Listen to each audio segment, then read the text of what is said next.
こちらパッドが4ミリぐらいしかありません。こちらのインジケーターの隙間がもうほとんどありません。おはようございます。アストロタイガー改造機の細です。昨日ブレーキパッドの確認をしたところ、左前のパッドがかなり減っていたので、昨日部品を注文したらもう今日の午前中に商品が届きました。今回購入したのは社外品のブレーキパッドです。 AC デルコ製のブレーキダストの少ないタイプもあったのですが、価格の安い社外品にしてみました。こちらのブレーキパッドに交換していきます。こちらのブレーキパッドに交換していきますが、今日はもう暑いので明日の朝交換したいと思います。なんでやねん。ブレーキパッドは明日交換するんですが、ここ角のところを少し面取りしておきます。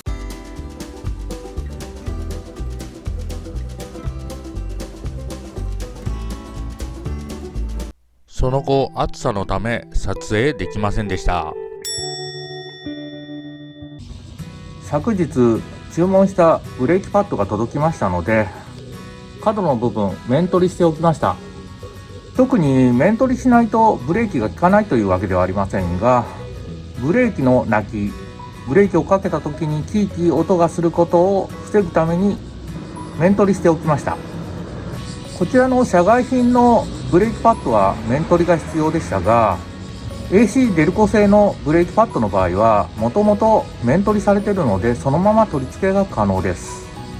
ちなみにシボレアストロの場合、確か2003年以降は前後ともディスクブレーキに変わっていますが、こちらのアストロタイガーのベース車両になっているシボレアストロの1996年式はリアがドラムブレーキ、前がディスクブレーキになっています。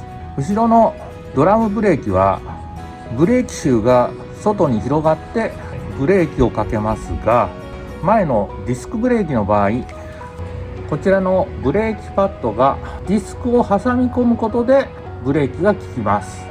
こちらのブレーキパッドの厚みが少なくなったら交換が必要になります。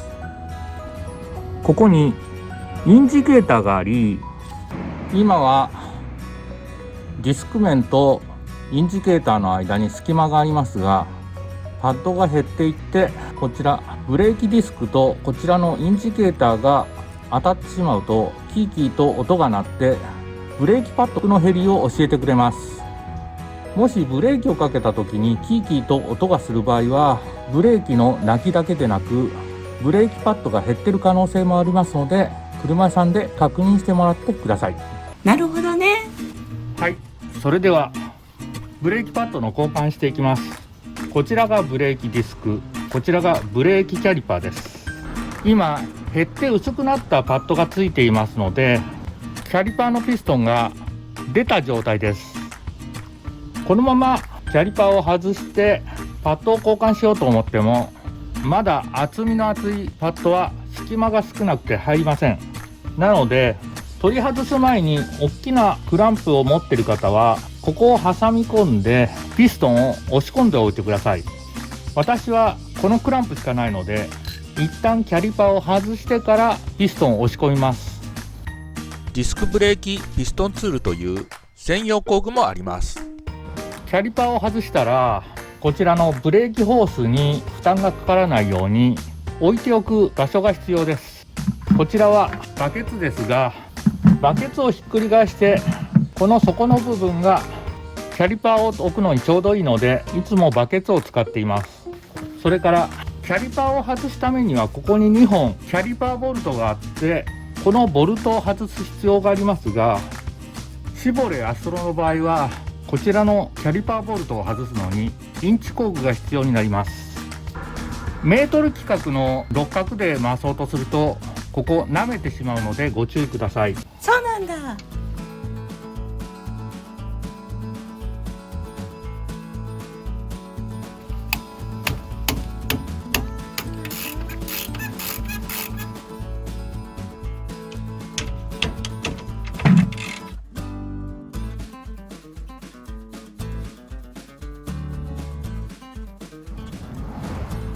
キャリパーボルト外れました。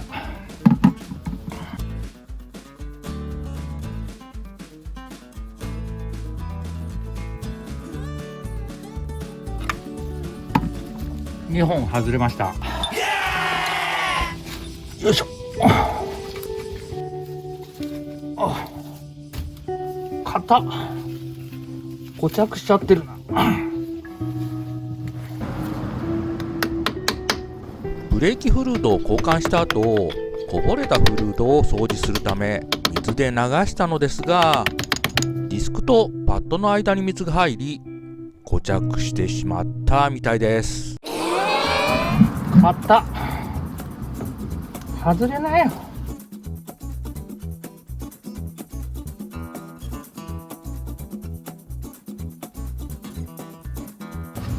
よいしょ。もうちょい。よ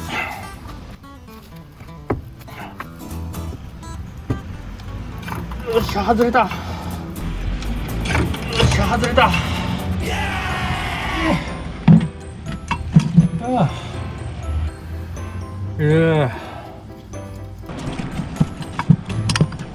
こちらが古いパッドです。厚み4ミリぐらいですか。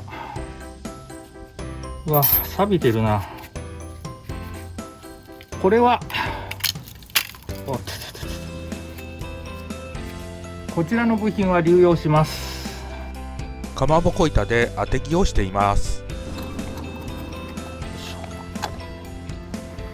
ピストンを押し込んでいきます。ピストンを押し込む前にフルードがリザーバーからこぼれないように少しフルードを抜いておきます。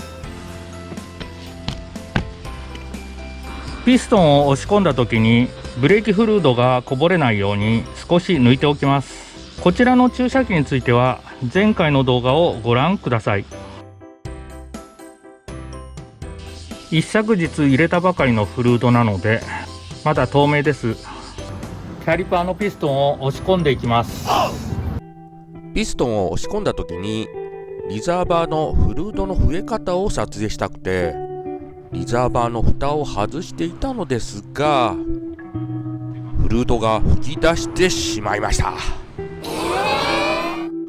フルードは塗装をダメにするので拭き取って後で水で流しておきます。皆さんはリザーバーの蓋を閉めてからピストンを押し込んでください。ピストンを押し込んでおきました。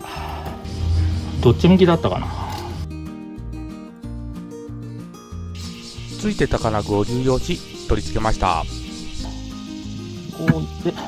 こうですね。この辺の面とこれはここのピストンのところにブレーキグリスを塗っておきます。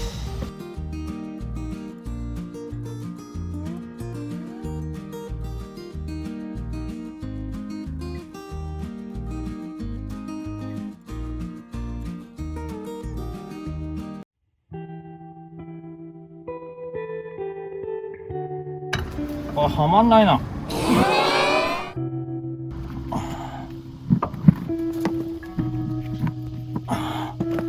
ちょっと押し込み方が足りなかったみたいです。残念。ピストンを奥まで押し込んでおきます。いっぱいまで押し込みました。これでよし、はまった。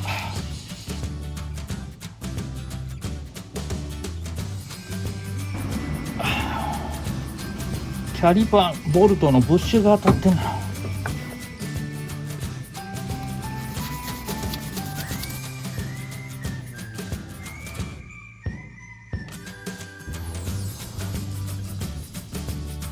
キャリパーボルトを取り付けます。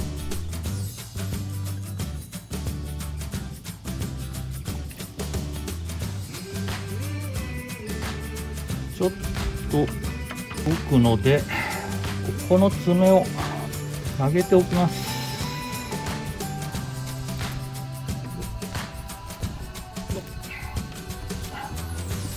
よいしょ。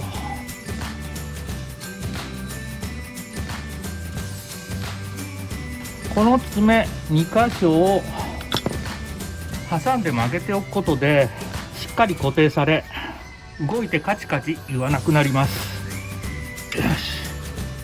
キャリパーボルトを締め付けていきます。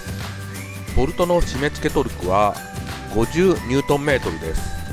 皆さんはトルクレンチを使って適正トルクで締め付けてください。よいしょ。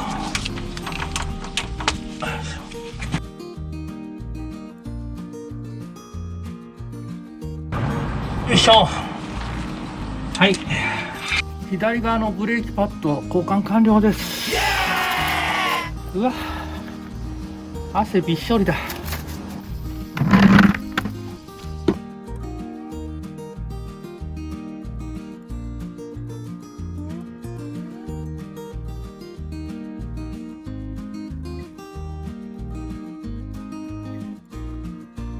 タイヤが回らないように地面に少し下ろしたらホイールナットを締め付けます。トルクレンチを使って140ニュートンメートルで締め付けます。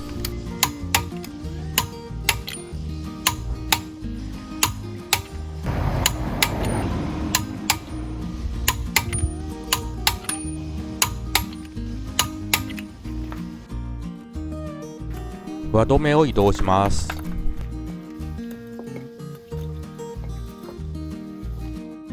次は右側のブレーキパッドを交換します。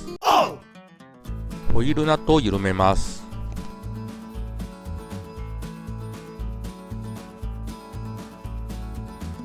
タイヤを外します。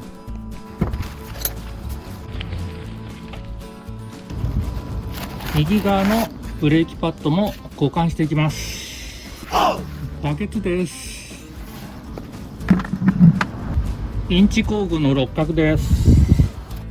キャリパーボルトを取り外します。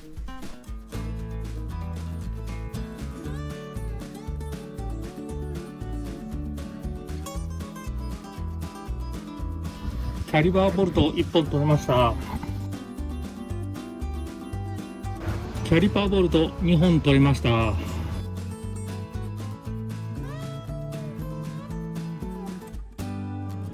古いブレーキパッドです。こちらの金具は流用します。よいしょ。あれ取れない。あれ取れない。錆びついてるな。うわ。おお、取れました。新しいパッドの方に取り付けます。よし。まずはこのピストンを押し込んでおきます。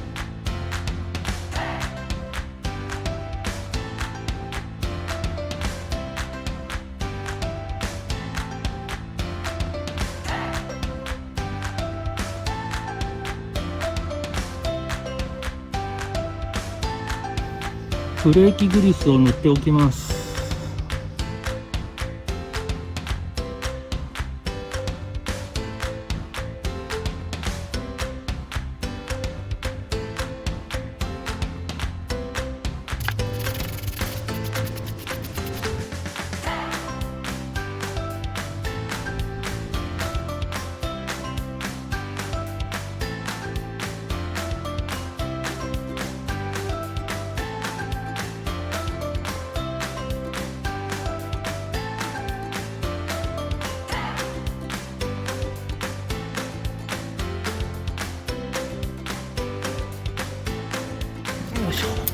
よし、動かなくなった。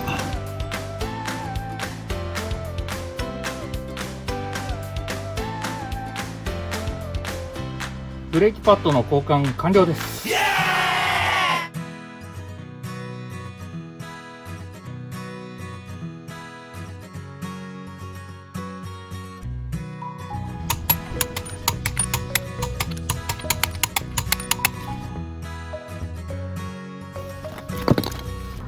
最後にブレークフルードをパッド交換前に抜いたので足しておきます。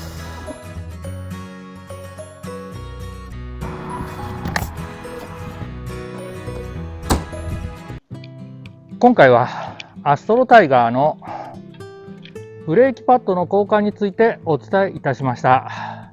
ブレーキ関係の整備はプロの車屋さんにお願いするのが一番間違いありませんが、どんな整備をしているか知ってるか知らないかではだいぶ違うと思います。また乗っていてキーキー音がした場合は、動画内でお話したようにブレーキパッドが減っている可能性がありますのでご注意ください。今回の動画は以上になります。いつもいいねとコメントありがとうございます。これからも頑張って動画配信していきますので、チャンネル登録お願いします。最後までご視聴いただきありがとうございました。それではユーザー車検通していきたいと思います。もう汗でびっしょびしょです。